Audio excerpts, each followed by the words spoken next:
Hello everyone, सभी को नमस्कार। तो यार इस सेशन में हम एसएससी के प्रीवियस ईयर पेपर वाली सीरीज में आगे बढ़ रहे हैं और आज हम करेंगे एसएससी सीपीओ 27 जून 2024 के एक शिफ्ट के पेपर को। यहां पर हमने उस शिफ्ट में 18 सवाल लिए हैं 50 में से। एसएससी सीपीओ में 50 सवाल होते हैं मैथ्स में, ठीक है। तो उसमें से हमने 18 बढ़िया सवाल लिए और ये बढ़िया क्वेश्चन हमने चूज किस बेसिस पे किए, जिसे कम परसेंटेज ऑफ स्टूडेंट्स ने सही किया है या फिर उनका टाइम काफी ज्यादा लगा हो उस सवाल में। तो अगर आपने 50-60% सिलेबस कर लिया है या पूरा सिलेबस कर लिया है तो आप सेशन को पूरा देखना, चाहे 2x पे देखना, सवाल देखना, पॉज करना, ट्राई करना, हो जाए तो आगे बढ़ जाना नेक्स्ट सवाल पर। अदरवाइज हर सवाल में छोटी छोटी चीजें आपको सीखने को आई होप मिली होंगी, ठीक है। प्रीवियस ईयर सीरीज देख रहे होंगे तो आपको क्लियर हो जाएगा। बाकी अगर आप एक फ्रेशर हैं, आपने एसएससी के फील्ड में अभी कोई किताब नहीं ली है तो प्रीवियस ईयर चैप्टर वाइज वाली ही किताब लेना सभी सब्जेक्ट्स की। One of the best publication Kiran publication है, इन्हीं से हमने अपने टाइम में तैयारी करी थी। काफी सारे टॉपर्स इससे पढ़ रहे होते हैं। इसमें सारे ही क्वेश्चंस जो भी हैं हर चैप्टर के टाइप वाइज फॉर्म में होते हैं और सारे टीसीएस के पीवाईक्यू हैं 4 से 5 साल, ठीक है। चलिए शुरुआत करते हैं सवालों से। भाई सबसे पहले आगे सिंप्लीफाई का सवाल बताया था आपको क्या करना है, केवल प्लस और माइनस से ब्रेक करना है और पहले सेम टू सेम लिख लेना है। अब यहाँ पर अब 5 × 15 + 1 16/5 लिख लेते हैं, है ना। ऑफ यानी इसको एक साथ मल्टीप्लाई कर जाओ, 4 × 2 = 8, 8 + 3 11/4। मतलब अब इसको हमें पहले सॉल्व करना है, ये बात हो गई ऑफ का मतलब। डिवाइडेड बाई 11/3 प्लस, अब यहाँ पर हम एक स्टेप आगे बढ़ गए, केवल इसको मिक्स्ड फॉर्म से a/b के फॉर्म में ले आ रहे हैं। 5 × 2 = 10 + 1 11/5 डिवाइड, अब देखो यहाँ पर क्या है डिवाइड, ये दोनों आपस में पहले सॉल्व करने, क्योंकि यहाँ ऑफ लिखा हुआ है। तो 5 × 1 = 5 + 2 7/5 मल्टीप्लाई बाई 7 × 7 + 3 10/7 -2 1/3, तो 3 दूनी 6 और 1 7/3 7/3। 7 से ये 7 जाएगा, 5 से जाएगा ये 2 टाइम्स, तो डिवाइडेड बाई 2, तो ये 2 यहाँ आ जाएगा, है ना। तो 11/10 -7/3। यहाँ पर किसी से भी गलती हो सकती है, बस आपको पेशेंस के साथ सॉल्व कर जाना है। यहाँ पर एलसीएम लेने पे कितना आ गया 10, ऊपर हो गया आपका 33, माइनस में 3 10 जा तो ये हो गया आपका 70, नेगेटिव का पहुंच गया तो ये हो गया आपका कितना 740 और ये हो गया 37/30 माइनस का है। और इसको सॉल्व कर लेते हैं, 4 से गया ये 4 बार, तो ये हो गया आपका 44 डिवाइडेड बाई 5 डिवाइडेड बाई यानी इनटू में 3/11, तो 11 से गया ये आपका कितनी बार 4 बार, तो हो गया माइनस में 12/5। फिर एलसीएम 30 आ जाएगा, तो 5 6 = 30 यानी 12 6 = 72, यानी हमारा आंसर हो जाएगा 30 नीचे और ऊपर कितना हो गया 3 और 2 5, तो 42 42 + 30 72। 5 से गया ये आपका 7 बार और 5 से गया 6 बार, ये है क्या मिक्स्ड फॉर्म में कर देना, तो 6 × 1 = 6 + 1/6। आंसर हो गया आपका ऑप्शन नंबर डी, ठीक है। आगे बढ़िए, कह रहा कॉट थीटा की वैल्यू इतनी है तो बताइए इसकी वैल्यू क्या होगी। जब भी आप देखते हो कि कुछ भी थीटा क्यों ना हो, अगर आपको नहीं पता, जैसे हमें नहीं पता कि कॉट थीटा 28/45 क्या कब होता है, तो तुरंत क्या करेंगे एक राइट एंगल ट्राइंगल बनाएंगे। tan थीटा होता है परपेंडिकुलर अपॉन बेस, तो ये हो गया आपका बेस अपॉन परपेंडिकुलर। अब देखो यार क्या कोई ट्रिपलेट है, कुछ कट रहा है क्या, नहीं कट रहा है, नहीं कट रहा तो सॉल्व करना पड़ेगा। तो क्या थोड़ा दिमाग ला के काम चल सकता है कि साइन थीटा क्या होता है, साइन थीटा इज p/h, तो ये हो गया 45/h minus cos theta is b/h, तो 28/h। तो यानी हमारा आंसर कुछ इस फॉर्म में होना चाहिए। तो यानी ऊपर कितना आ जा रहा है, ऊपर आ जा रहा है आपका 17, ठीक है, और नीचे क्या आ रहा है h, तो 17/h। अब इसका ये मतलब नहीं कि मैं कह दूं नहीं यही हो सकता है 17/34 हो जाता, 17/51 हो जाता, तो 1/3 हो जाता। मैं ऐसे नहीं बताऊंगा आपको कि भाई बस ये सवाल निपटा जाओ, ये इस तरीके से समझना कि एग्जाम में आ जाए। तब कैसे कर रहे होते कि आप ये ना कहो अरे सर ये तो तुक्का मारा, केवल तुक्का मार के नहीं। तो 17/समथिंग, तो क्या 53 के अलावा कोई ऑप्शन है हमारे पास, यहाँ 28 है यार, ऊपर तो हमारा 17 आएगा, बड़ा कैसे हो जाएगा कोई वैल्यू। 17/28 होता तो भी मान सकते थे, 45 ये तो हो नहीं सकता, यानी 53। तो यानी कि क्या यहाँ पर 53 होगा, हो सकता है। देखो 5 का स्क्वायर तो 5 पीछे होगा, 8 का स्क्वायर 64 पीछे होगा तो 9 आ गया, तो 9 आ सकता है 3 के स्क्वायर से या फिर 7 के स्क्वायर से 53 है, यानी यही करेक्ट है। कुछ काटा पीटी हो ही नहीं रही, ठीक है, आगे बढ़ जाइए। तो ऐसे कभी कभी करना है, अदरवाइज हम यहाँ पर स्क्वायर नहीं निकालने बैठेंगे कि इसका स्क्वायर प्लस इसका स्क्वायर फिर इसका रूट निकालने ना। चलिए ये क्या कह रहा है, इस सवाल को किया था 25% ने करेक्ट, वो मैं लगवा नहीं पाया यहाँ पे, 25% ने करेक्ट किया था, 1 मिनट 15 सेकंड एवरेज टाइम था, तो 25% है केवल। जितने भी सवाल हैं वो लेस देन 50% वाले ही हैं। एक सवाल है वो 2% है, वो भी देखेंगे, ठीक है। ये कह रहा है 57% of Ranita's weekly salary, 57% of Ranita's weekly income is equal to 76% of Bhaskar weekly income, ठीक है। Then 57% of Ranita is equal to 76% of B. तो देखो परसेंटेज से परसेंटेज कैंसिल आउट हो जाएगा, 19 3 57, 19 4 76, यानी आर की सैलरी अगर 4 है तो बी की जो वीकली सैलरी है वो 3 होगी। आगे बताइए, if Ranita's weekly income was reduced by 400 rupees while Bhaskar की weekly income did not change, तो रेशियो वीकली इनकम का रनीता का और भास्कर का, ध्यान देना है क्या, कौन ऊपर है, रनीता, ठीक है। तो रनीता और भास्कर का जो रेशियो रहेगा वो 6:5 हो जाता है, ठीक है। तो बताइए, अब आखिरी लाइन हम बाद में देखेंगे, है ना, कि किसकी सैलरी पूछ रहा है, पहले देख तो ले वो कहना चाहिए क्या चाह रहा है। यानी कुछ नहीं है यहाँ पर, 4x जो है अगर वो रनीता की सैलरी है तो भास्कर की 3x है। उसने कहा है भाई रनीता की सैलरी में से 400 माइनस कर दो। क्या मैंने आपको जब से, अगर आप YouTube पर ही सेशंस को फॉलो करो, मैंने आपको कहा है कि स्टूडेंट्स की जो वीकनेस है ना वो x है, समझ रहे हो ना, कौन सा x, ये न्यूमेरिकल वाला x। यार यहाँ पर इक्वेशन नहीं बना पाते हैं, बस कोई तरीका कोई ट्रिक देखा दिखाए सवाल हो जाए तो वही हम कर पाते हैं, अदरवाइज नहीं। आप ये सोचो एक ही पेपर में 18 बढ़िया सवाल मिले, तो यार एक्स को सीखो, इक्वेशन बनाना अपने को आना चाहिए, ठीक। तो यानी ये हो गई आपकी रनीता की सैलरी, और भास्कर की सैलरी में कोई चेंज नहीं करना, तो उसकी सैलरी 3x हो जाएगी, और इस रेशियो को कितना पता है, 6/5। तो कर जाओ सॉल्व, ये कितना हो जाएगा, 5 4 जा 20, ये हो जाएगा 6 18x, तो यानी लेफ्ट साइड में ले आओगे तो ये 2x हो जाएगा। ये कितना हो जाएगा, 2000, वहां पे जाके प्लस का, और ये x से कैंसिल आउट हो गया, तो x इज इक्वल टू 1000 हो गया। यानी कि उसने अब किसकी सैलरी पूछी थी, अगर r की पूछी होगी तो 4000, b की पूछी होगी तो 3000। कह रहा what is the weekly income of Bhaskar, तो 3000 हो गया।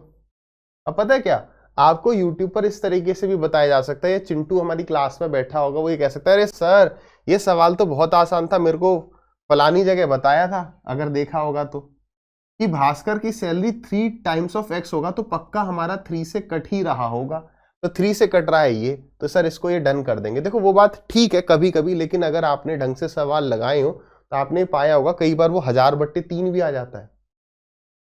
लगाए खूब सारे सवाल अगर लगाए होंगे तो हमें पता है वो वहां पर भी हमारे साथ खेल सकता है, 2000/3 आ जाता बाई चांस, बिल्कुल आएगा। तो इस 3 से वो 3 कट जाता। तो सारे सवाल देखने यूट्यूब पे, केवल हमें आपको मूर्ख नहीं बनाना, इसलिए मैं ये बात बोल रहा हूँ, ठीक है। क्या पता 3300 भी आंसर है, तो केवल आज के बाद ये टिक मत करना क्योंकि 3x है, एग्जामिनर कई बार वहां खेल चुका है, खेलेगा नहीं, कई बार वो मिस्टेक करवा चुका है। आगे बढ़िए, अब चलिए नेक्स्ट क्वेश्चन पर आते हैं। क्या कह रहे हैं, सिंप्लीफाई करना, फिर से इजी है बट ले लिया है क्योंकि इसे 37% ने करेक्ट किया है। पहले खुद एक बार ट्राई करो, देखो हमें इससे मतलब नहीं कि सवाल आसान था या मुश्किल था, मेन है कि यार हम टाइम में कर पा रहे नहीं कर पा रहे, हमने गलती तो नहीं कर दी। सिंप्लीफिकेशन में कुछ नहीं है, ज्यों का त्यों पहले उतार लो, हड़बड़ी में गड़बड़ी किसी से भी हो सकती है। 3 - 3 × 3 डिवाइडेड बाई 1/3 -3 + 3 डिवाइडेड बाई 1/3 + 3 -4 × में 2 ब्रैकेट क्लोज। तो हमने क्या बात डिस्कस करी है कि यार देखो प्लस माइनस से ब्रेक कर लो, क्योंकि वहीं पर हमसे हड़बड़ी में गड़बड़ी हो सकती है। प्लस माइनस से एक बार ब्रेक कर लो, चाहे ब्रैकेट आगे लगा लो चाहे यहां लगा लो, एक ही बात है, ठीक है। इसका मतलब ये है कि ये जो 2 ब्रैकेट के बीच की चीजें हमें ये पहले सॉल्व करनी है, या इसके इधर उधर, है ना, इन ब्रैकेट के ये पहले सॉल्व करना है, ये यहां से लेके यहां तक, है ना, ये बाद में, पहले इसको खुल जाने दो फिर ये अलग है सब, ठीक। तो कहीं से भी उठा लो, इसको सॉल्व कर लेते हैं पहले। ये वाला ब्रैकेट है तो 3 डिवाइडेड बाई 3 ये कितना हो जाएगा, 9 हो जाएगा, और 9 - 3 ये 3 डिवाइडेड बाई 1/3, 3 ऊपर 9, फिर 9 - 3 कितना हो गया, 6, और जब मैंने इसको सॉल्व कर लिया 6 आ गया। इसका मतलब आप समझ पा रहे हो, ये देखो ये चीज हट गई। अब इन दो ब्रैकेट के बीच का मुझे सॉल्व करना, तो 6 × 18, तो इस पूरे को सॉल्व करके यहां तक मैं 18 पे आ गया, और 18 ये माइनस का है, ये कितना हो गया, ये पूरा हो गया 18, 18 माइनस हो रहा है किस में से, 3 में से, तो 3 माइनस में 18 हो गया, ठीक है। और यहां आगे क्या लिखा हुआ है, यहाँ पे ब्रैकेट था क्या, एक सेकंड, ये वाला जो 3 था ये मैंने अभी ब्रैकेट, ठीक है, पहले इस पूरे को सॉल्व करना यहां तक, ठीक। फिर ये प्लस क्या है आपका 3 डिवाइडेड बाई 1/3, फिर से 9 हो गया, 9 और 3 कितना हो गया, 12 हो गया। ये पूरा एक ब्रैकेट में था, यहां से लेके यहां तक एक ब्रैकेट में था, उसके बाद 3 से हम मल्टीप्लाई करेंगे, तो ये कितना हो गया, 12 और 3 15, 15 माइनस 18 ये हो गया माइनस का 3, और माइनस का 3 इंटू में 3 कितना हो गया, माइनस का 9, तो ये हो गया 18 माइनस माइनस का 9, तो ये तो प्लस का हो गया ना 9, तो यहां तक हमने सॉल्व कर लिया, और आगे क्या है माइनस का 8, तो कितना हो जाएगा 10 + 9 19, 18 में से 8 के 10, 10 और 9 19, ऑप्शन नंबर 20 करेक्ट है ना। हड़बड़ी में गड़बड़ी किसी से हुई हो तो बताना। आ गया next question, a spherical bowl is 88 centimetre round the brim, एक अर्धगोलाकार कटोरे की किनारी 88 सेंटीमीटर है, मतलब समझ रहे हो कि लेट अस सपोज है हमारे पास एक कटोरा भी है यहाँ पर, ठीक है, ये कटोरा है, तो इसकी किनारी ये चीज है, अब व्हाट इज दिस, ये क्या हो गया भाई, ये 2πr हो गया ना, ये क्या हो गया अपना, ये 2πr हो गया, तो इसका मतलब 2 इंटू में 22/7 इंटू में रेडियस इज इक्वल टू 88, तो 22 2 जा 44 2 जा 88, तो रेडियस की वैल्यू 7 2 जा 14 हो गई। Assuming it to be full, हम ये मान लेते हैं भरा हुआ है कटोरा, तो how many people may be served from it in hemispherical glasses, अब भाई हेमिस्फेरिकल ग्लासेस हैं, ये है, उसके नीचे डंडा सा लगा दिया है, ठीक है, और उनका डायमीटर हमें दिया हुआ है 7 centimetre in diameter at the top. अब बहुत ज्यादा आपको इमेजिन नहीं करना है कि यार वो ग्लास किस तरह का होगा, कोई बालक वही इमेजिन करने लग जाए, है ना, वो ग्लास हो सकता है ये होगा। वो कह रहा है कि उसका डायमीटर, देखो हेमिस्फीयर कैसे भी रखा हुआ, उसका डायमीटर यानी हम समझ रहे हैं ये वाली चीज, ये पूरा कुछ भी, अब उसकी शेप पे एट द टॉप का मतलब क्या है, क्योंकि ग्लास का टॉप ये है इसलिए ये वाली चीज है, कंफ्यूज नहीं होना है, ऊपर ऊपर से काम का उठा लिया। तो भाई जब दो हेमिस्फीयर हैं या ये बड़ा हेमिस्फीयर है, उससे हमें कितने लोगों को सर्व कर सकते हैं, यानी क्या चीज इक्वल होगी, वॉल्यूम इक्वल होगा, पानी का वॉल्यूम होता है, तो इसका मतलब क्या हो गया अपना 2/3 πr³ equal to 2/3 πr³ hemisphere है, पाई से पाई कट जाएगा, 2/3 से 2/3 कट जाएगा, यानी r³ इज इक्वल टू, तो यहां पे रेडियस कितना है 14 इंटू 14 इज इक्वल टू कितने लोग इंटू में डायमीटर 7 है, तो यानी 7/2 रेडियस इंटू में 7/2 इंटू में 7/2, ये हमारा आंसर हो गया 7 7 7, 3 7 से ये गया 2 बार 2 बार 2 बार, 2 2 जा 4 2 जा 8, 2 2 जा 4 2 जा 8, 8 8 जा 64, यानी option number C is correct, सही है। नेक्स्ट सवाल को यार ट्राई करते रहना, फिर सॉल्यूशन देखना। In an election between two candidates, एक कैंडिडेट को 60% मिलता है, किसका, वैलिड वोट्स का, वैध मतों का, यानी कुछ इनवैलिड हुए होंगे, हुए नहीं हुए, या तो वो ये कह दे कि यार एक भी वोट वैलिड एक भी वोट इनवैलिड नहीं था, लेकिन आगे कह रहा है कि 25% वोट्स जो थे वो इनवैलिड थे, तो हम कैसे करते हैं, मान लेते हैं कि टोटल 100% है, उसमें से 25% इनवैलिड हो गया, कई बालक क्या करते हैं इसका 25% निकालने बैठ जाते हैं, तो ये इनवैलिड कितने हो गए 25%, तो वैलिड बचे 75, तो जीतने वाले को 60% मिला, तो इसका 60% निकालने बैठ रहे। कई बार आप ये पाओगे इसे, इसका 60% हम निकालेंगे तो इसका 60% तो निकल जाएगा, ठीक है, पूरा आपको पॉइंट नहीं आएगा, ठीक, लेकिन कई बार ऐसा आपको वैल्यूज मिलेंगी 6/10 इंटू में 75, यहां पर तो कट रहा है, मैं ये कहना चाह रहा हूं 5 से गए 2 बार, 5 से गए 15 बार, ठीक है, 2 से गए 3 बार, यहां पर ये प्रॉपर आ रहा है 45, लेकिन यहीं पर 60 की जगह लेट अस सपोज ये 65 हो जाए या 67 हो जाए, बेस्ट, मजा आ जाएगा, 67%, तब जब आप निकालोगे 67/100 इंटू 75 तो डेसिमल वगैरह में आएगा, तो ऐसे मत करो, आप सीधे करो कि यार जीतने वाले को 60 मिला यानी हारने वाले को 40 मिला। आप देखो क्या पूछ रहा है, इन दोनों का डिफरेंस पूछ रहा है, क्या पूछ रहा है, ठीक है, उसने पूछा है, उसने कहेगा टोटल मिलाकर 15,000 वोट थे, यानी टोटल की वैल्यू अगर 15,000 है तो बताइए कितने वैलिड वोट्स दूसरे कैंडिडेट को मिले हैं इसको, तो कैसे निकालना होता है, ये सारा जो है सक्सेसिव चल रहा होता है, क्रमागत। इसका 75% ये है, इसका 25% ये है, अब इसका 60% ये है, इसका 40% ये है, तो यानी ये है ना ये, फिर इस यहां से मैं आ जाऊंगा यहां पर, यानी टोटल वोट हमारे कितने 15,000। इस 15,000 का 75% वैलिड हो गया, इस 75% का 40% यानी 4/10 लिख दूं, वो इसको मिल गया, काम खत्म। 1 2 3 1 2 3 और 15 चौके हो गए आपके 60, तो 60 इंटू में 75, 6 5 30, 7 6 42 प्लस 3 45, 4 5 0 0, यानी ऑप्शन नंबर 20 करें। बात को समझ पा रहे हो, क्या चीज नहीं करनी है? आ जाओ। इस सवाल को किया है 35% ने करेक्ट, एवरेज टाइम है 1 मिनट 5 सेकंड। सवाल इजी है ना, हो सकता है फिर कैलकुलेशन हो कहीं या इक्वेशन बनानी पड़ रही। देखना, एक व्यक्ति ने 6% वार्षिक दर से इतने रुपए और 9% वार्षिक दर से इतने रुपए समान अवधि के लिए साधारण ब्याज पर उधार लिए। उसे ब्याज के रूप में कुल मिलाकर इतने रुपए चुकाने पड़े, तो interest plus interest is equal to total interest. तो ऐसा ही क्या होता है, प्रिंसिपल इंटू में रेट इंटू में टाइम एक्स मान लेता हूं या टी मान लेंगे, डिवाइडेड बाई 100 प्लस प्रिंसिपल। ज्यादा हम सोचे ही क्यों, पता चला कुछ मिला नहीं, टाइम वेस्ट और हो गया, into time upon 100, this is equal to कितना है 1536। जितना कॉमन ले सकते हो उतना कॉमन वॉमन लेके काटने पीटने की कोशिश हमें करनी है। 0 से ये 0 चला गया, यहीं पे 0 से 0 चला गया और 0 यहां पर जाएगा नहीं, तो हम ऐसा करते हैं इस 10 को उठा के सीधे यहां ले चलते हैं, ठीक है। फिर 9 से कट रहा है क्या 1536, देखो 6 और 3 9, 5 और 1 6, नहीं 9 से तो नहीं 3 से कट रहा है, तो 3 से काटो, यहां पर भी 3 मिल जाएगा, यहां पर भी 3 मिल जाएगा, ठीक है। तो 3 से गए 5 बार, 3 से गया 1 बार, 3 से गए 2 बार, 512 आ गया। 512 4 से या 2 से, तो 4 से ये भी जा रहा है, 4 से ये भी जा रहा है, 4 से काट देते हैं, तो 4 चौक 16, 4 चौक 16, 4 5 जा 20 और फिर आ गया आपका कितना 24, 4 6 जा 24 और 4 से गए 4 1 जा 4, 4 2 जा 8, 4 8 जा 32। फिर से 4 से जा रहा है क्या, बिल्कुल जा रहा है। 4 से गए ये, अभी काटोगे नहीं तो बाद में काटना है। 4 से गए 32 बार, 4 से गए आपका 14 बार और 4 से गए 11 बार।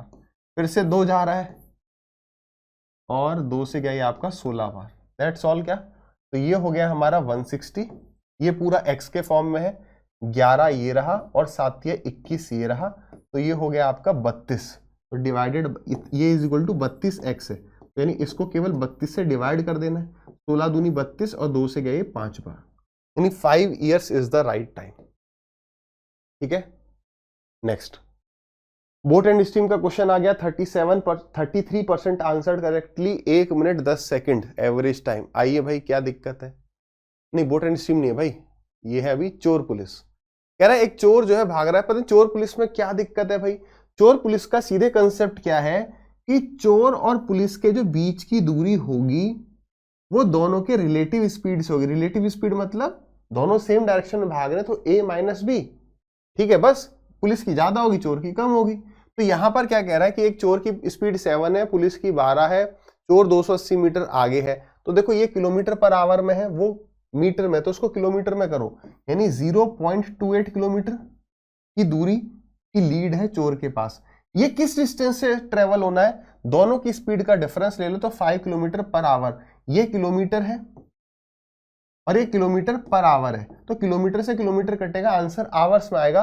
उसने कहा है then the time required for the policeman to catch the thief, इतने आवर्स हो गया, लेकिन उसने आंसर मिनट में दे रखा है। कोई बात नहीं है, तो हम 60 से मल्टीप्लाई कर देते हैं, थोड़ी कैलकुलेशन ही तो करा रहा है। डेसिमल को हटा दो और 2 जीरो लगा दो, तो 0 से तो 0 चला गया, ठीक है। क्या ये 0 जा सकता है अपना, ऊपर है ही नहीं कुछ कटने के लिए, तो 2 से काट देते हैं एक बार, क्योंकि फ्रैक्शन में कन्वर्ट करना है। 2 से गए 14 बार और 2 से गए 5 बार, ठीक है। तो ये हो गया आपका, नीचे तो हो गया 25, 14 पंजे 70 और 14 छिक्के 84, 84। तो 25 दिया 75 और बचा आपका 9, तो 39/25, 39/25, option number A is correct. बात समझ रहे हो, कोई दिक्कत परेशानी नहीं है। Next, the chord length of a chord made है, the chord length of a chord made on an arc of a circle is equal to the radius of the circle. क्या कहना चाह रहा है भाई, ये एक सर्कल है, इसमें एक कॉर्ड है, तो इस कॉर्ड की लंबाई जो है ये रेडियस के बराबर है जो इस आर्क पर बन रहा है, यानी ये तीनों बराबर है। तो इससे हमें यही समझ में आ रहा है तुरंत कि सारे एंगल 60 डिग्री, एक इक्विलैटरल ट्राइंगल बन गया। ठीक है, the length of the arc is, इस आर्क की लंबाई बतानी हमें कितना होगा अगर रेडियस 21 है। मैंने आपको पहले ही बताया, फॉर्मूला याद मत रखो, आप ये मेरे को बताओ आर्क की लंबाई पूछ रहा है, ये पूरा सर्कल का जो पेरीमीटर है, ये सरकमफेरेंस है, जो ये परिधि है, इसकी लंबाई क्या होती है 2 पाई आर। क्या होती है 2 पाई आर, यानी ये मेरा आंसर होता अगर एंगल 360 डिग्री होता, लेकिन एंगल कितना है 60 डिग्री, तो यानी 1/6 हो जाएगा 60/360, बस ये आंसर आ गया। कोई फॉर्मूला रटो मत, ठीक है। तो ये कितना हो गया 1/6। ऐसे ही एरिया में करोगे आप कि एरिया कितना होता है पूरे सर्कल का, पाई आर स्क्वायर। तो अगर मैं पूछूं इस सेक्टर का एरिया मेरे को बता दो, तो फिर वही कि 360 पर इतना एरिया होता है तो 60 पर कितना। ठीक है, एक चीज है, लेकिन वहां पर गलती मत करना। अगर वो कहे इस सेक्टर का पेरीमीटर बताओ, तो पेरीमीटर के लिए आर्क की लंबाई यानी 2 पाई आर इंटू में ये, प्लस कभी कभी आप ये ऐड करना भूल जाओगे भाई, व्हाट इज पेरीमीटर। परिमाप क्या होता है कि उसके चारों तरफ मेरे को बाउंड्री करनी है, तो मुझे कितना धागे की आवश्यकता है या वायर की आवश्यकता है। तो इस सेक्टर की जो वायरिंग करोगे तो ये आर्क प्लस ये रेडियस प्लस ये रेडियस, तो वो 2r यानी कि डायमीटर ऐड करना भूल जाते हैं, वो नहीं भूलना है।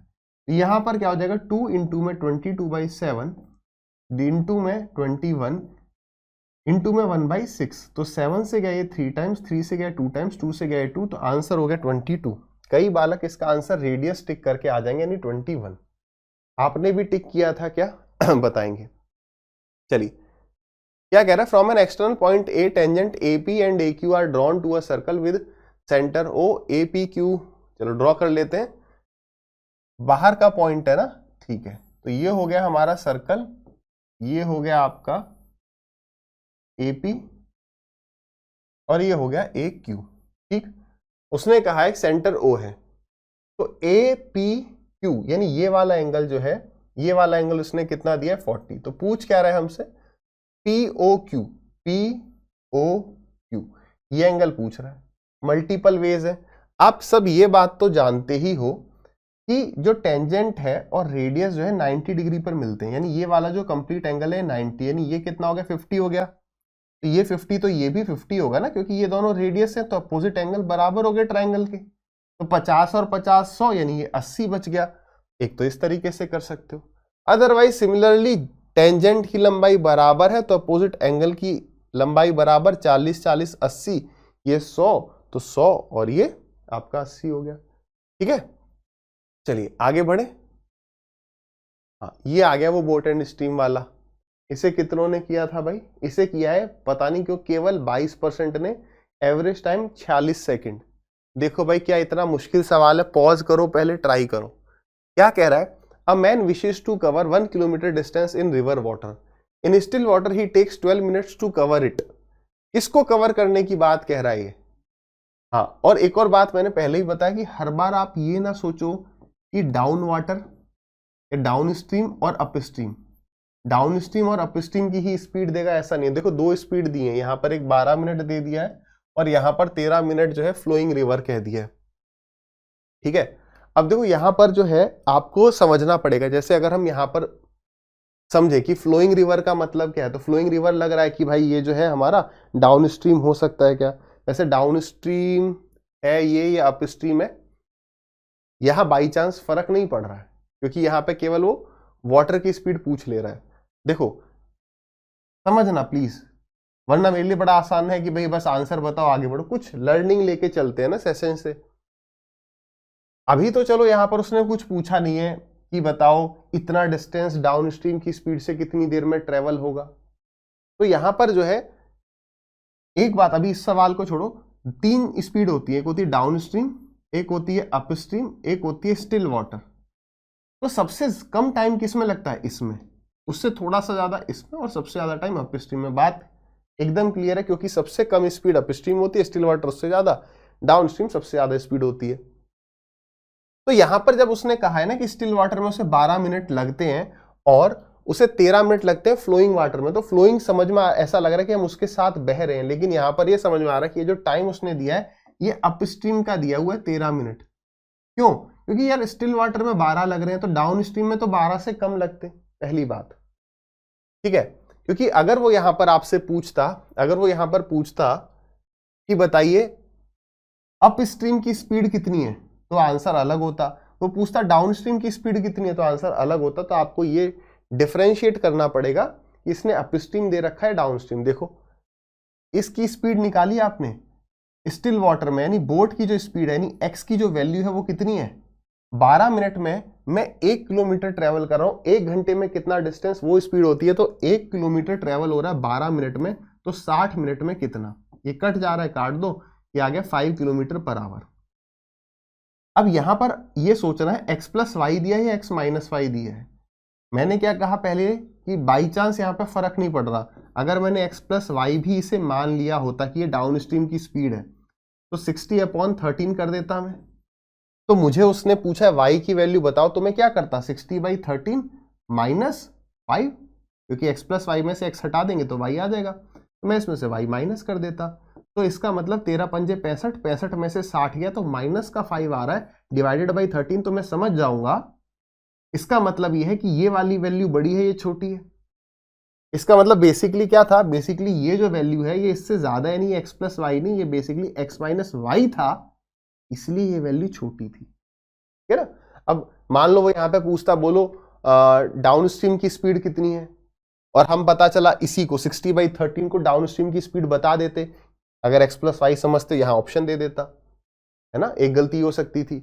डाउन स्ट्रीम की स्पीड क्या होगी बताओ, कैलकुलेट करो फटाक से, बताओ डाउन स्ट्रीम की स्पीड उसने पूछी है इस सवाल में, कल को ये सवाल आ गया तुम्हारे एग्जाम में, तो क्या टिक करके आओगे। तो सबसे पहले तो आपने इन दोनों का डिफरेंस निकाला, वो 5/13 आ गया, ठीक है। तो ये है हमारी वैल्यू x की, तो 5 + 5/13, 5 + 5/13 वो डाउन स्ट्रीम हो गया, ये स्पीड ऑफ स्ट्रीम यानी कि y है, ठीक है, 5/13 ही रहा, ठीक, डन। आगे, हाँ भाई, ये आ गया है वो सवाल जिसे केवल और केवल 2% बच्चों ने सही किया था। 2% बहुत कम होता है, और एवरेज टाइम है इसका 1 मिनट 20 सेकेंड। चलिए कोई बात नहीं, देखते हैं डुएबल है नहीं है। 2% ने किया तो मेरे हिसाब से एग्जाम में से स्किप करके आगे बढ़ जाना इज बेटर। कई बार क्या होता है, एग्जामिनर सोचता है कि भाई मैं ऐसे सोच रहा हूं तो बच्चे भी ऐसे ही सोच लें, है ना। कई बार हम गलत सवाल फ्रेम कर देते तो वैसा ही कुछ भी हो जाता है। क्या कह रहा है यहाँ पे, Ramanna purchased raw materials for a certain price to manufacture a product, however owing to shortage of labor 22.5% of the raw material could not be utilized and got wasted। ठीक है, समझ पा रहे हो अभी तक उसने क्या कहा, उसने कहा कि यार मान लो मैंने 100 ग्राम रॉ मटेरियल खरीदा था, तो उसको प्रोसेस करने के लिए मेरे पास लेबर नहीं थे, इस वजह से 22.5% तो वेस्ट हो गया, मान लो मेरे को फेंकना ही पड़ गया, वो मैं यूटिलाइज नहीं कर पाया। वेस्ट मतलब जीरो, मतलब उसका प्राइस मेरा जीरो हो गया। तो प्राइस भी होना चाहिए, तो मैं मान लेता हूं मैंने 100 ग्राम खरीदा, 100 रुपए का खरीदा, इससे क्या होगा 1 ग्राम 1 रुपए का अपने दिमाग में बना रहेगा। तो वो कह रहा है 80% of the cost of raw material used was added as the cost of manufacturing. 80% of the cost of raw material used. Okay. If Ramanna could sell his product at a price to earn an overall profit of 20% after offering a discount of 20%, how many times of the raw material purchased was the mark price of the product? Complicated तो थोड़ा है, क्या ये यही कह रहा है, देखते हैं, एक ट्राई करते हैं, नहीं तो स्किप करके आगे बढ़ेंगे, ठीक है। तो ये कहना चाह रहा है, अगर मैं आपसे पूछूं बताओ उसकी सीपी कितनी है, हम रॉ मटेरियल लेके आए तो मेरा खर्चा इतना हो गया, ये 100 रुपए मेरी सीपी हो गई।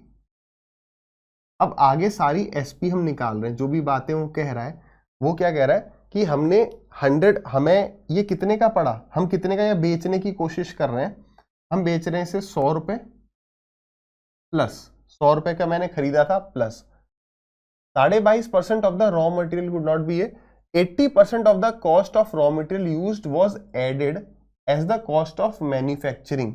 मैन्युफैक्चरिंग की कॉस्ट कितनी हो गई? 80%। 80% किसका? 8/10 कर दूं, 80% किसका? जितना रॉ मटेरियल मैंने यूज किया उसके सीपी का। देखो 80% of the cost of raw material used, ये पूरी लाइन है कि जितना मैंने रॉ मटेरियल यूज किया, 22.5 तो वेस्ट हो गया, तो बचा कितना? 0.5, तो 23 और 30, 77.5 ग्राम मैं इसमें से यूज कर पाया, तो उसका कॉस्ट प्राइस भी 77.5 रहा होगा, तभी हमने 1 ग्राम 1 रुपए का मान लिया था। तो ये जो है मैन्युफैक्चरिंग कॉस्ट हो गई। ठीक है, आगे क्या कह रहा है?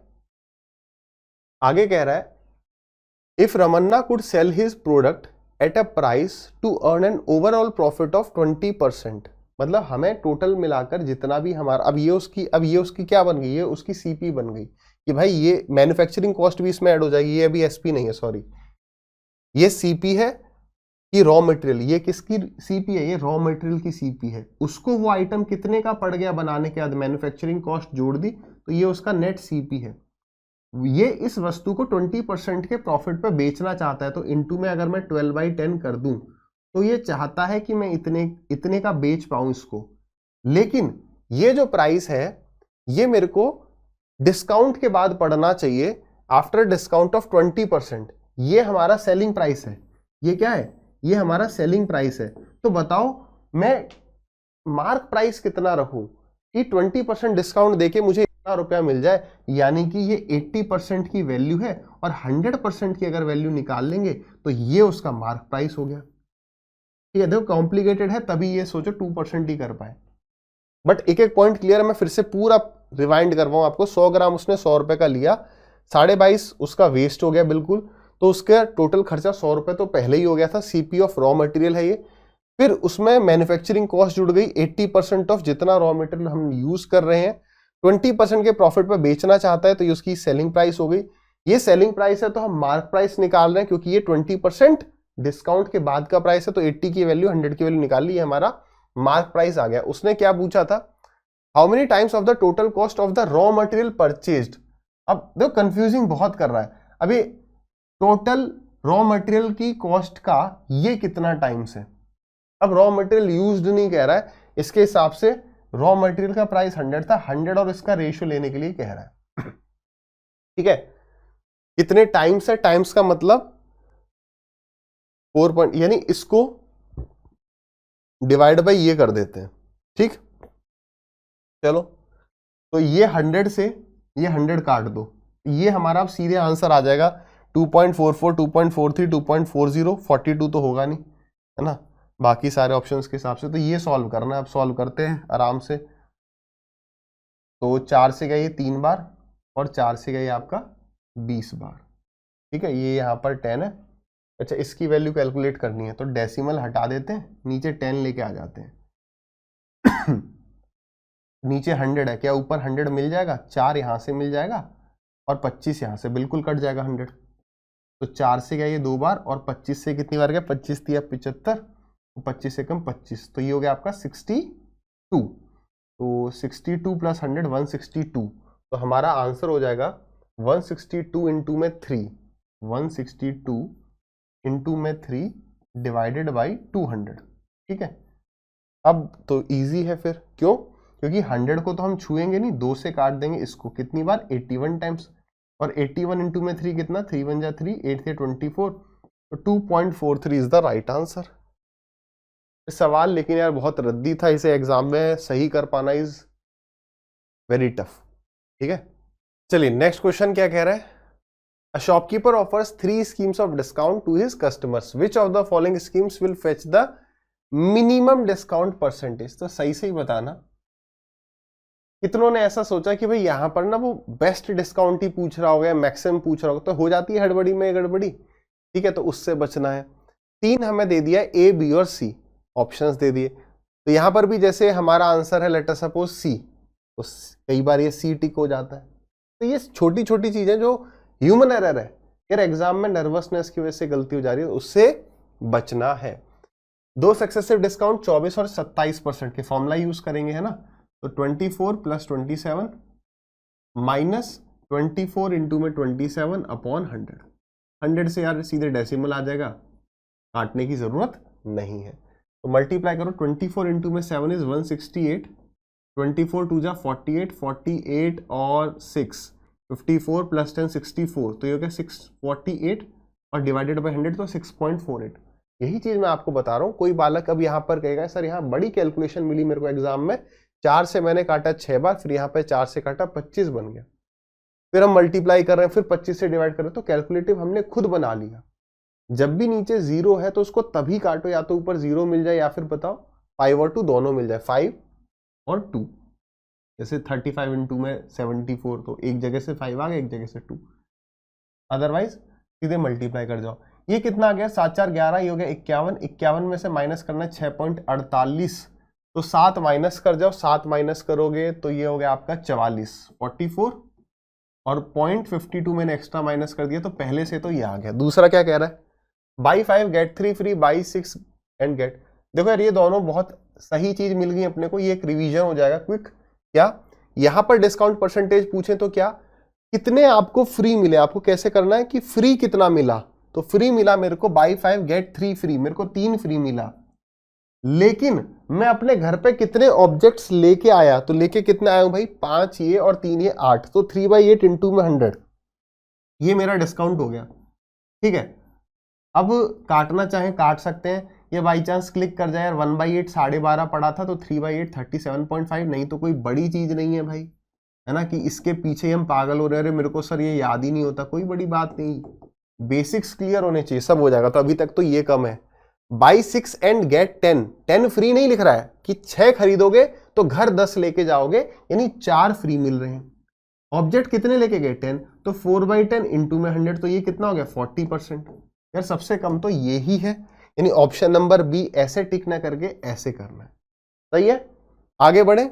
Next, a 12 litre solution of acid and water contain 30% acid, तो बताइए कितना पानी हम उसमें ऐड कर दें ताकि सॉल्यूशन में 20% एसिड हो। इसको डिस्कस करते हैं और अच्छे से डिस्कस करते हैं, क्योंकि इस टाइप के सवालों में कईयों को कंफ्यूजन रहती है। क्यों, क्योंकि कहीं पढ़ लिया हमने परसेंटेज से कर जाओ, कहीं पढ़ लिया हमने कि इसे रेशियो से पढ़ जाओ, कहीं हमने पढ़ लिया कि इसे मिक्सचर एलिगेशन से पढ़ जाओ, तो करें कैसे, इसका मैं आपको सीधा जवाब बता रहा हूं। सवाल आपको खुद बताएगा कि आप इसे कैसे करें। जब आपको सीधे सीधे केवल परसेंटेज में बात कर दी कि पहले इतना परसेंट था बाद में इतना परसेंट हो जाए, तो परसेंटेज से करो। जब वो आपको रेशियो के फॉर्म में दे रहा है कि भाई एक कंटेनर है जिसमें 30% एसिड है, मतलब कि एसिड वाटर का रेशियो कितना हो गया 30%, तो वो 70%, तो 3:7, और दूसरे में 20% एसिड है तो 20:80, तो यानी 1:4। जब वो ऐसे देगा तब रेशियो से करो। बच्चे क्या करते हैं यार, इसको इसमें कन्वर्ट कर रहे हैं फिर सॉल्व करें, तो टाइम तो लगेगा। और मिक्सचर एलिगेशन में जब वो कहते हैं कि 2 मिक्सचर्स ये वो करके, तो यहां तो आप कैसे भी कर सकते हो। ठीक है, सवाल मिक्सचर वाला दिख रहा तो ऐसे कर जाओ, मेन इसमें कंफ्यूजन है। मैं आपको ये सवाल तीनों से करके दिखाता हूं। देखो 12 लीटर सॉल्यूशन है एसिड वाटर का जिसमें 30% एसिड है, तो हम कितना पानी मिलाएं। सवाल को कैसे करते हैं, सवाल को करने का तरीका रहता है, पकड़ो कांस्टेंट कौन है, दोनों जगह कौन कांस्टेंट है, पानी मिला रहा हूं, यानी जितना एसिड पहले था उतना ही एसिड बाद में है, भले परसेंटेज चेंज हो गया। ये कंसेप्ट क्लियर है ना। ये देखो ये एसिड है और इसके ऊपर इतना पानी है, तो ये मान लो अभी 30% है।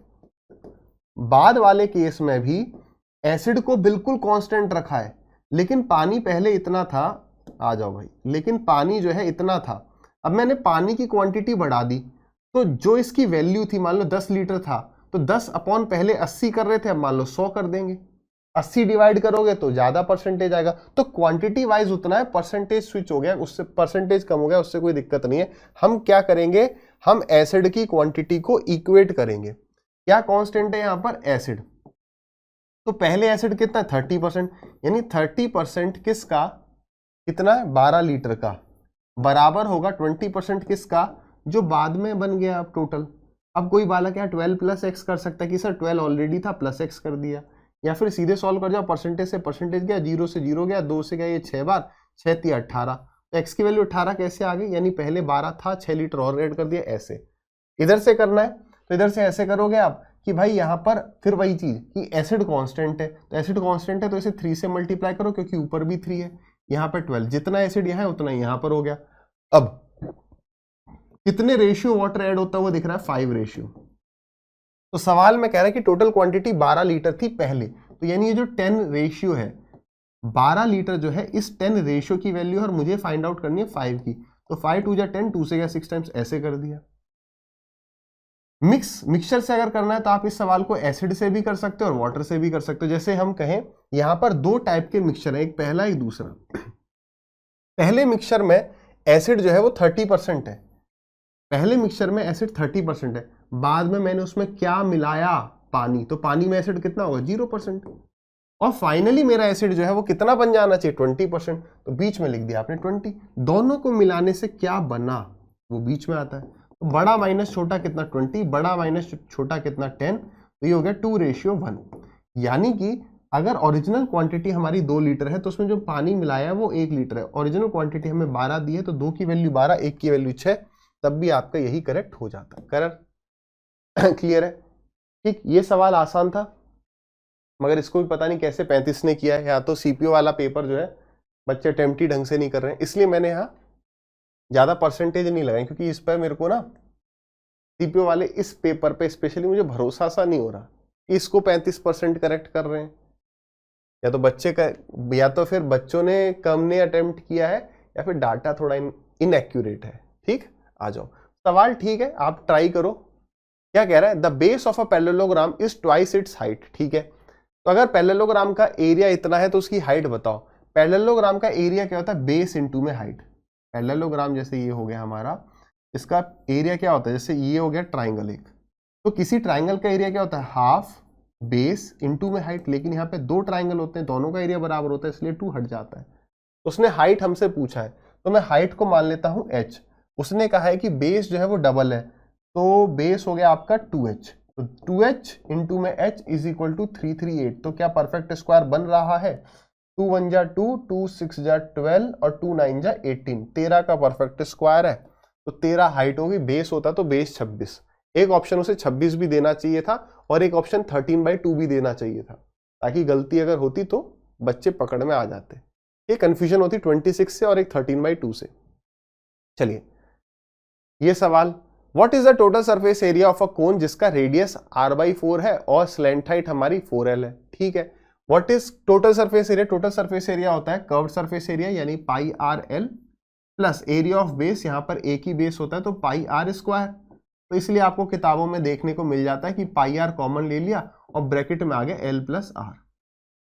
ठीक है, तो यही फॉर्मूला लगा देना, पाई r l और r के फॉर्म में है, तो ये हो गया हमारा पाई, r की वैल्यू r/4 है। अच्छा चलो भाई r की वैल्यू r/4 लिख देते हैं, और l की वैल्यू जो है वो 4l है, और r की वैल्यू फिर हमारी r/4 हो गई। इस फॉर्मेट में कुछ है नहीं है यार, यहां तो एलिमिनेट करने की हमें सोचनी चाहिए।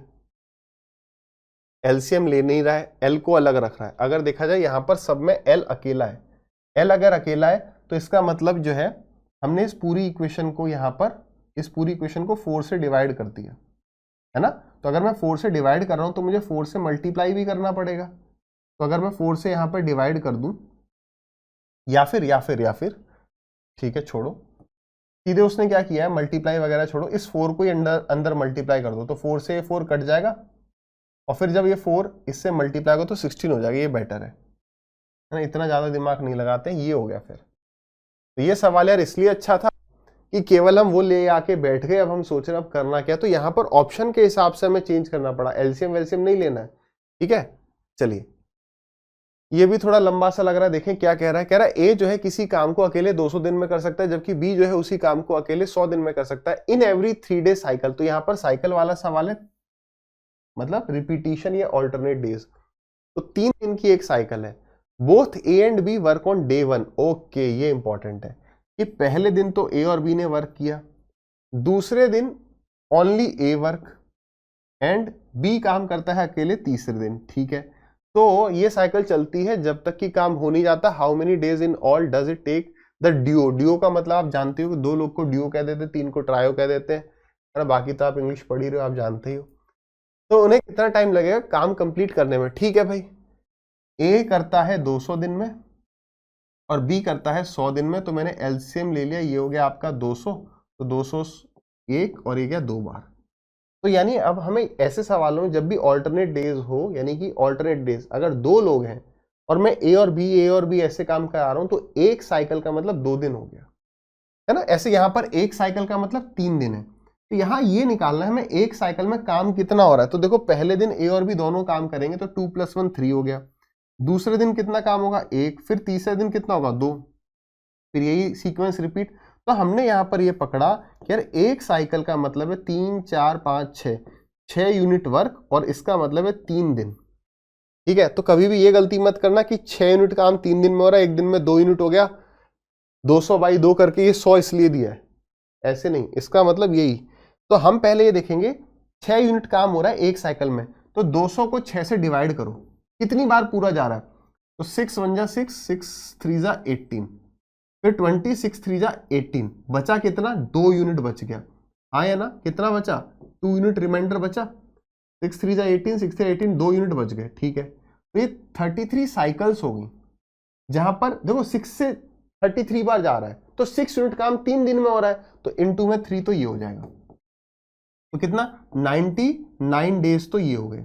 अब 2 यूनिट काम बचा है, तो 2 यूनिट काम अब ए करने आएगा, तो उसके बाद एक ऑप्शन यहाँ पे 101 भी हो सकता था कि 2 यूनिट काम ए से कराओगे तो 2 दिन लगेंगे, 99 हो गए तो 101 हो गया ना।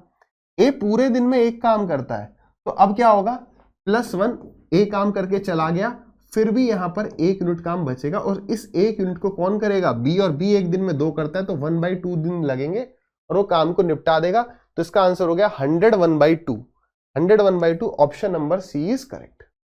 सही है। चलिए, find the single discount rate percentage equivalent, ये मैंने ले लिया, इजी सा सवाल है। रीजन इसका बस ये है कि आप इस सवाल को अब ऐसे करना छोड़ दो, जब भी वो आपसे पूछता है, समझना ध्यान से, बिल्कुल प्यार से, कोई क्रोध नहीं, कोई गुस्सा नहीं, ठीक है। देखो जब भी वो आपसे पूछा, जैसे मान लो मैंने कोई ऑब्जेक्ट इतने रुपए की मार्क कर रखी, अंकित मूल्य मैंने बता रखा है, मैंने कहा पहला डिस्काउंट इतना है, दूसरा डिस्काउंट इतना है, तीसरा डिस्काउंट इतना है, तो वस्तु कितने की बेची गई, तो आप ऐसे करो सक्सेसिव। कैसे? यही सेम सवाल होता, एक आपको अंकित मूल्य दिया होता, मार्क प्राइस दिया होता, तो आप इसे ऐसे करते इनटू में 9/10, इनटू में 8/10, यानी 80/100, इनटू में 8/10, ऐसे कर जाओ। लेकिन अब यहां पर वो आपसे ये पूछ रहा है कि भाई नेट डिस्काउंट बताओ, तो कई बच्चे 100 मान के करते हैं, कई बच्चे फिर वही 100 से हो गया 9, 100 से हो गया 8, या 10 से हो गया 8, फिर सबको मल्टीप्लाई करते हैं, ये 1000 हो गया, और यहाँ पर ये मल्टीप्लाई करें, ये इतना हो गया, अब यहाँ डिस्काउंट कैलकुलेट कर रहे हैं। याद रखना इससे कहीं बेहतर होता है, यहाँ तो 0 है फिर भी ये थोड़ा इसलिए आसान लग रहा है थोड़ा, अगर यहाँ पे 12%, 13% और 15% आपको दे दिया जाए, तब तो ये बहुत बेकार हो जाएगा ना। और नेट डिस्काउंट आपसे पूछा जाए तो आप फॉर्मूला ही लगाओ। दो फॉर्मूले में बस ये दिक्कत है कि 2 को आप एक बार में सॉल्व कर पाते हो, ये प्रैक्टिस करना इस मेथड को। पहले आपने इन दोनों को भी सॉल्व कर सकते हो, इन दोनों को भी कर सकते हो, किसी को भी कर सकते हो, इन दोनों को भी कर सकते हो, क्योंकि ये a इंटू बी इंटू सी है, किन्हीं भी 2 को पहले मल्टीप्लाई करोगे, आंसर पर चेंज नहीं होगा। देखो ना मल्टीप्लाई तो होते हैं, तो इन दोनों को सॉल्व करो, x + y 30 हो गया, और x - y माइनस में x इंटू वाई अपॉन 100, 2 0 से 2 0 चल जाएंगे, तो 2 आ गया नीचे, ये आ गया 28, 28 और 20 को सॉल्व करोगे, x + y कितना हो गया 48, माइनस 28 इंटू में 20 अपॉन 100। हमने यही सीखा है कि 0 से 0 काटेंगे और 0 से केवल डेसिमल लेंगे। 28 का डबल 56, यानी 5.6, तो मैं इसमें से 6 माइनस कर देता हूँ तो 42 हो गया, 0.4 मैंने एक्स्ट्रा माइनस कर दिया, 42.4, option number A is correct. इसी के साथ हमारा ये वाला पेपर होता है एंड। आई होप आपको सेशन बढ़िया लगा हो, कैसा लगा वो कमेंट सेक्शन में जरूर बताना।